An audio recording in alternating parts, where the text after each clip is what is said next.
ఈ సంవత్సరమునకు రాజు గురువు, మంత్రి కుజుడు, నవనాయకులలో 7 గ్రహాలు శుభంగా ఉండటం, 2 పాపగ్రహాలు ఉండటం, ఎక్కువగా శుభగ్రహాలు ఉండటంతో దేశములో రాజులు ప్రజలు పరస్పర ప్రేమాభిమానంతో చక్కటి జీవనాన్ని పొందడం.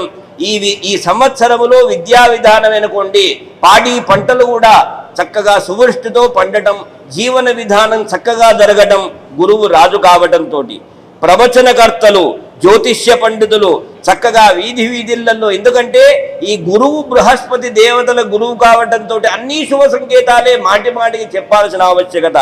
ప్రవచనాలు, ధార్మిక క్షేత్రాలు, ఎన్నో విధానమైనటువంటి ధార్మిక సంస్థలు కూడా నిలయాడేటువంటి రోజులు ఈ సంవత్సర కాలమంతా.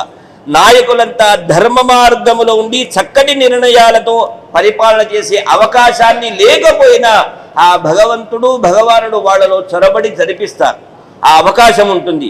కనుక ఇవన్నీ కూడా కొంత మధ్యలో కొన్ని ప్రాంతాలలో ప్రారంభకరమను అనుసరించి కొంత నష్టములు, కొన్ని ఇబ్బందులు కలగవచ్చు.